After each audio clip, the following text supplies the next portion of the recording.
Señores, estamos hablando claro y tenemos tantas cosas importantes que hablar. He invitado a la doctora Marta Arias a que comparta con nosotros en esta parte del programa, ya que las noticias de la inmigración no se van a ningún lugar. Doctora, gracias por estar conmigo. Muchísimas gracias, padre, por invitarme. Un saludo especial para usted y toda la audiencia de La Poderosa. Gracias, doctora. Háblame un poco de las deportaciones masivas. ¿Cómo tú ves el tema? A ver, yo veo el tema como un poquito de prensa sensacionalista, al mismo Exacto. tiempo un poco también de psicología reversiva por parte del Right. presidente Trump. Ujú. ¿Por qué sensacionalista? Porque los titulares venden mucho cuando se dan este tipo de noticias. Van a deportar a todo el mundo masivamente, van a ir Right. a la casa de todo el Right. mundo.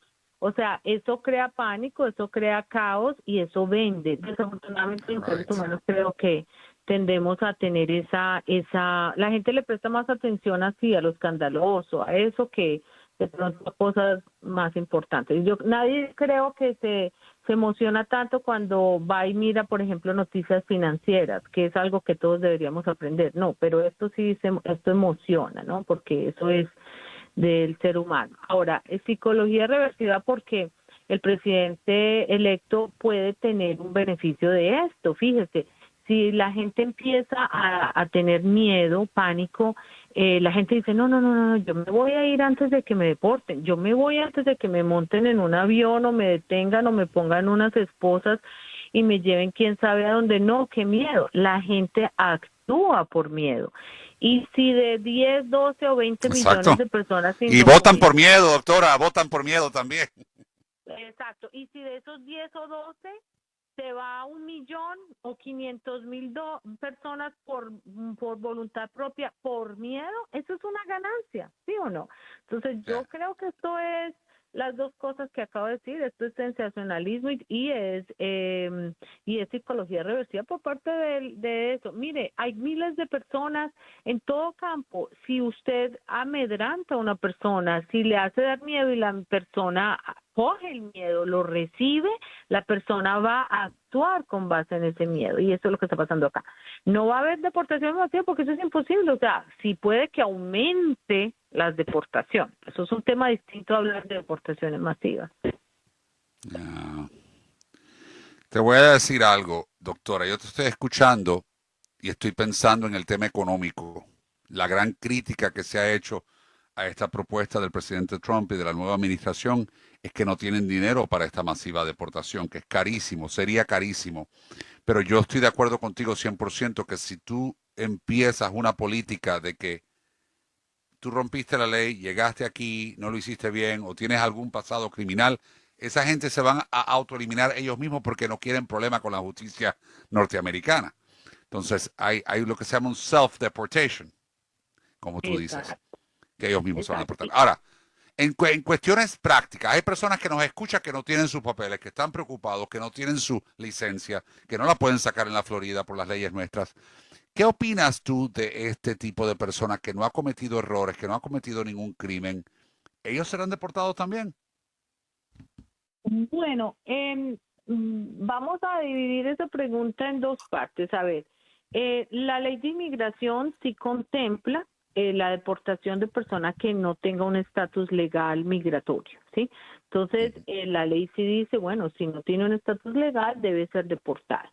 Eso es una sección de la ley. Ahora, el punto es cómo va a llegar esa persona que no tiene ningún antecedente penal, que se está portando bien, que no está manejando sin licencia, la señora que está en la casa y su hija es la que le ayuda económicamente y no ha cometido ningún delito. ¿Cómo llega a ser detenida esa persona? ¿Cómo llega ella o su caso a caer en manos de ICE o de CBP, Customs and Border Protection o ICE? Tal vez ella no llegue en ningún momento a las manos de las autoridades porque la señora no está poniéndose en peligro y no actúa de una forma pues que conlleve a una detención.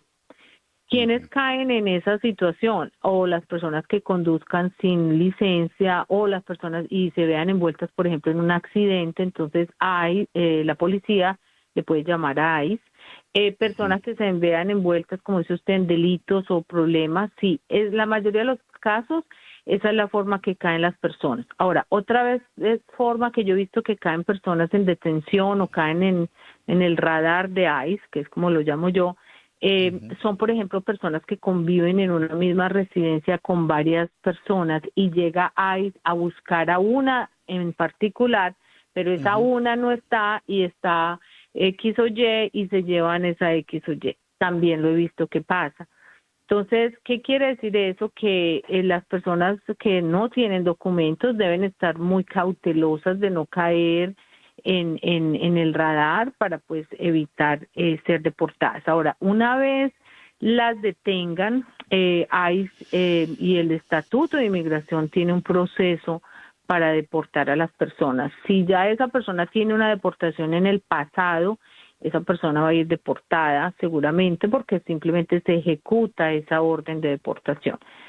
Si la persona está y nunca ha sido deportada, pues tiene derecho a ver a un juez de inmigración. Entonces ahí es donde viene usted de la parte financiera y logística.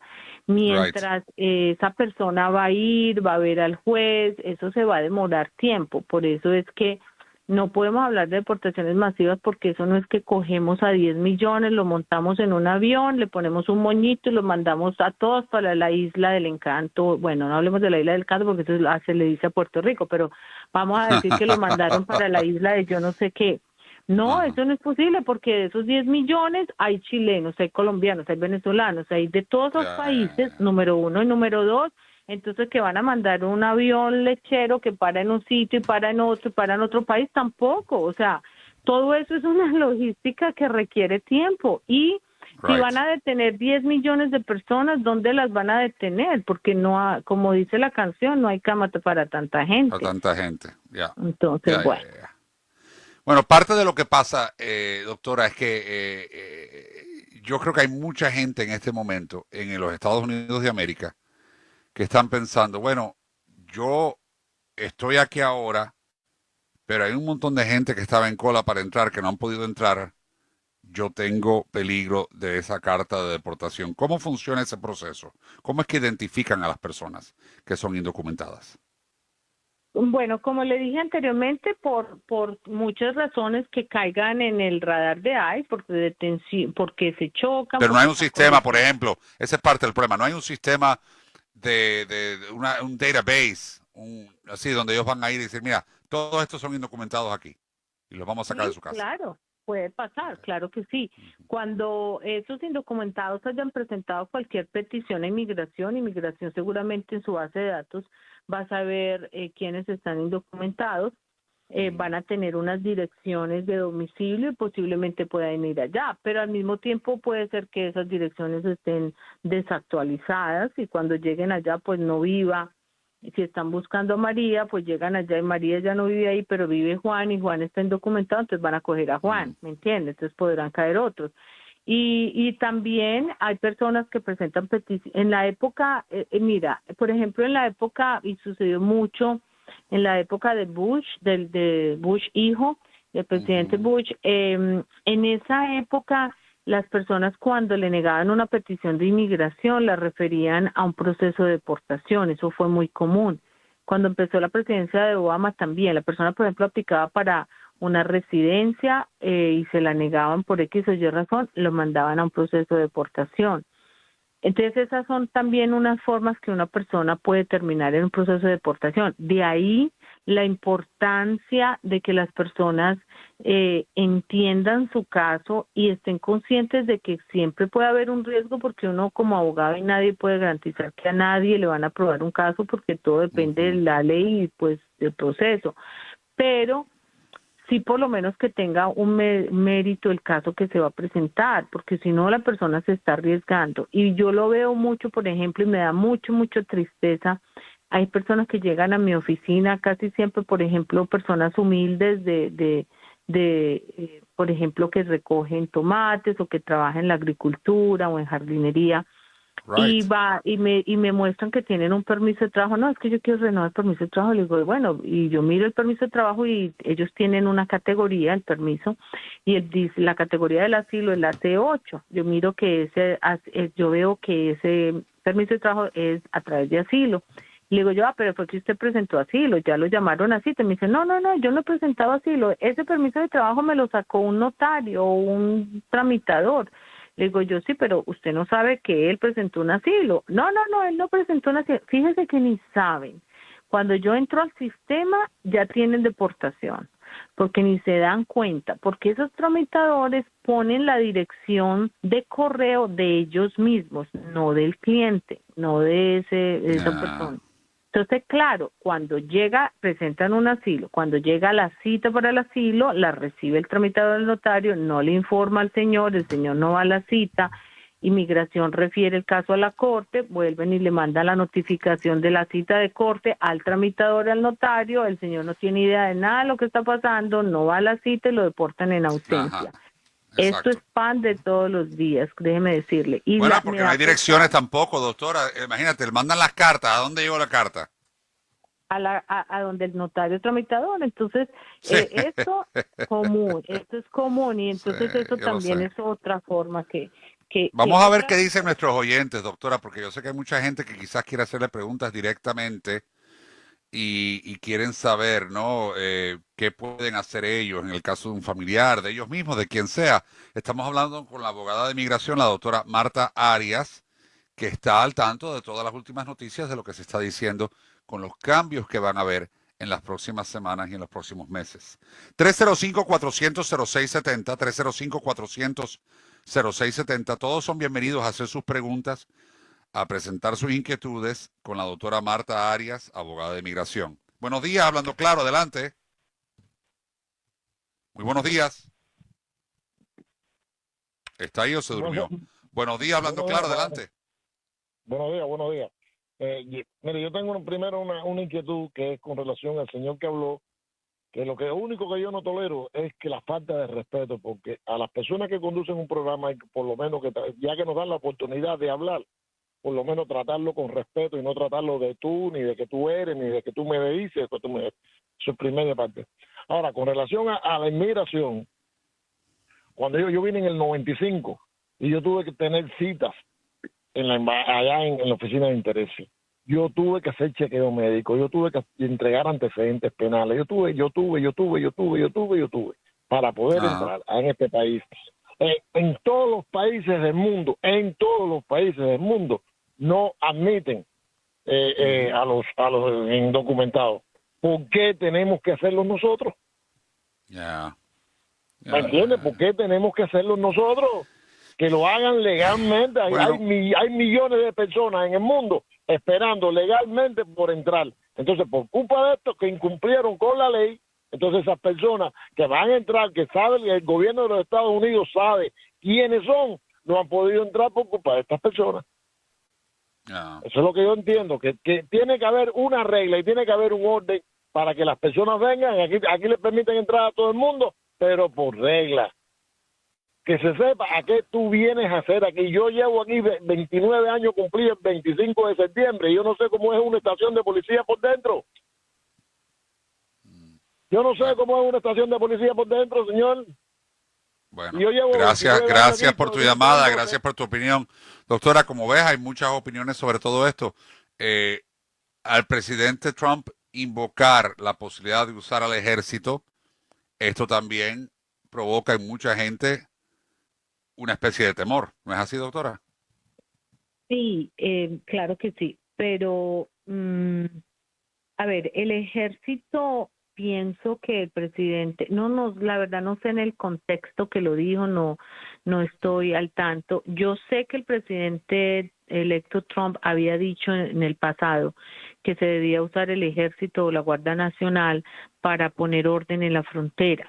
Ese uso del ejército de la Guardia Nacional a mí me parece personalmente, y es mi opinión, yo sé pues que mucha gente tiene opiniones distintas, pero a mí me parece que es correcto y que puede ser apropiado. ¿Por qué?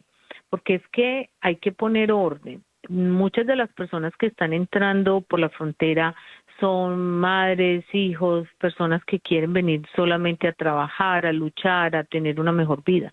Pero también se nos están filtrando por ahí delincuentes. Por ahí han entrado personas que vienen de otros continentes, no de Sudamérica, no de Centroamérica, que es normalmente el que viene a buscar una mejor vida. Ahí están entrando personas del Medio Oriente, están entrando personas de Sudáfrica, están entrando personas que nosotros no sabemos quiénes son. De hecho, yo por propia experiencia tuve una persona que fue a una consulta en mi oficina y esta persona me dice que era no me lo dijo de frente directamente, pero bueno, directamente yo lo capté, que era de una pandilla en Perú que se llama Las Maras, así como las Maras en Centroamérica. Ajá, parece que se pusieron el nombre, tal vez les ese pareció muy nombre. divertido, ¿sí? Entiendo. Y lo pusieron y imagínese usted, esa persona había estado involucrada en unas cosas, le dieron libertad condicional, fianza. ¿Y cómo le parece? En vez de irse a un país que de pronto, como, qué sé yo, otro país, por ejemplo Nicaragua, que hay comunismo, que hay desorden, o Venezuela, que todo el mundo hace lo que le da la gana, Ujú. vienen a los Estados Unidos y no ¿A les dónde da van a ir? miedo. Y está aquí entre los Estados Unidos. Y yo le pregunté a usted, lo cogieron en la entrada, lo inspeccionaron. No, yo me pasé, a mí nadie me vio, nadie nada. Entonces imagínese usted, uno dice, ¿cuántos más de estos y peores habrán entrado? Entonces yo sí creo que Ujú. hay que tener control en la frontera. Ahora, otro punto. Está bien, vamos a decir que entraron unas familias que las vamos a acoger en los Estados Unidos, les vamos a ayudar a tener una mejor vida, pero ¿cuántos? ¿Y cuándo termina? Porque si el Exacto. chorro sigue, el agua, si eso es física, si abrimos una llave y sigue chorreando agua, nos vamos a inundar.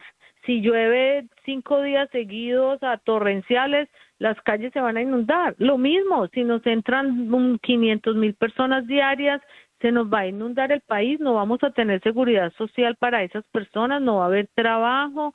Entonces, la inmigración es como todo en la vida, tiene que haber un orden y hay un manejo de la inmigración, porque por eso es que cuando hay mucha gente que, como dijo usted, padre, que tiene que esperar años o dijo el señor que llamó ahora, que hay que esperar para poder entrar ordenadamente. La Sí, razón de las cuotas La razón de las cuotas es porque cuando en esa época, antes que de verdad se analizaban bien las cosas, hicieron un análisis del movimiento migratorio. ¿Cuántas ujú, personas inmigrantes puede asimilar un país al año? ¿Sí? Entonces, ujú. hay un número de personas que entran, pero cada año también mueren personas se retiran y se regresan a su país. Entonces, vamos a decir que hacen cupo, ¿cierto? Vamos a recibir 250,000 inmigrantes cada año, pero Ajá, cada año van a salir otros 200 y pico, o 300 o qué sé yo, entre los que se mueren y los que se van y qué sé yo. Entonces, movimiento migratorio es entra y sale, pero si solamente le vamos a entrar y lo que entra va a ser mucho más que lo que sale, sí, entonces vamos a tener una crisis también en el país. Entonces yo creo que la frontera, la Guardia Nacional y los militares está bien. Me parece que en las ciudades y en los estados sí me parece un poquito excesivo, porque eso sí va a generar mucho pánico, mucho terror, y yo pienso que inmigración no es un área que deba generar tanto terror, no lo creo. Entonces yo creo que a nivel del estatal no me parece correcto, a nivel de la frontera yo lo veo correcto, porque eso sí. es lo que tiene que hacer el ejército, proteger la frontera. Mire, ¿usted sabe cuánta gente últimamente entra como por el mar, aquí en la Florida, como más cerquita a West Palm Beach? Porque Mm. como que hay una banda también de smugglers, de traficantes de personas que los Ay, traen por Dios. bote. Y usted no sabe, pero de eso nadie habla, todo el mundo habla de la frontera y nadie habla de ahí. Ahora, Sí, ahí si se para la Guardia Nacional o se para el Ejército, van a encontrar cuánta gente está entrando por botes ilegales con exacto. los traficantes. Entonces, Aparte que tenemos que tener drones y radares y todo eso para ver eso. Eso es tema de seguridad nacional. Exactamente, es tema de seguridad nacional. ¿Cuánta gente se está descuidando, por ejemplo, otra frontera que es la de Canadá? Porque como ya saben que el foco está en la de México, entonces Exacto. descuidan la de Canadá. Por Canadá y sobre todo por el río que está entre los dos países, el lago, ahí entra, aparentemente hay smugglers también, pero ahí nadie habla mucho porque piensan que son nomás No, canadienses los que están ni en le salvo. prestan atención. No hay Háblame un atención. poquito de esta noticia que el presidente ayer firmó para que se otorgan más de 64,000, tengo entendido que son 65,000 visas para trabajadores temporales, pero que no van a ser agrícolas, sino trabajadores temporales. Háblame de esas visas. ¿Por qué ahora, en este momento? Bueno, porque lo que pasa es que cada año se dan aproximadamente 90,000 visas en esa preferencia de la H2B. Eso es para personal no calificado, es decir, que no tienen un título universitario y vienen a hacer trabajos no calificados. Entonces, Ok. ahí incluyen, como dice usted, trabajadores del campo, pero también incluyen trabajadores, por ejemplo, domésticos o, por ejemplo, los que trabajan en los restaurantes, en los hoteles. Esas visas se dan las 90,000 las dividen en tres aplicaciones al año, ¿cierto? Entonces 30, 30, 30. Pero el presidente puede aumentar el cupo. Entonces, no sé si se acuerdan, en la época del presidente Trump, él aumentó mucho el cupo y la gente lo criticó mucho porque decía, claro, él trabaja en hospitality business, él tiene clubs y él necesita de esos empleados. Pero ahora el presidente Biden también lo está extendiendo. Entonces, es muy común que se extienda la cuota del trimestre de 30,000 a 60 horas se está extendiendo. Eso ayuda a suplir esos trabajos no calificados que se necesita personal. Es una visa No. que la dan se llama por temporada o por aumento del trabajo. En inglés se dice seasonal o high peak. Entonces, esos son los trabajadores que vienen a recoger cosecha o por ejemplo, las mucamas que vienen a los hoteles a ayudar a hacer las camas o los Ya. meseros, entonces que es por temporada. Es una visa interesante, a mí me parece que la gente debería conocer más de esas visas porque es ideal, porque ellos tienen, por ejemplo, están 8 o 10 meses en el país, se regresan 2 meses a su país, vienen a su familia Sí, sí, y sí, sí. regresan otra vez. Me parece El una primero visa que ideal. presentó eso iba a ser por 2 años, era el presidente George W. Bush, que tenía un plan así y no se lo aprobaron hace muchos años en el Congreso. Bueno, la abogada de inmigración Marta Arias, doctora Marta Arias, gracias por estar conmigo todo este tiempo. Dios te bendiga. Amén. Muchísimas gracias a usted y feliz resto de semana a todos.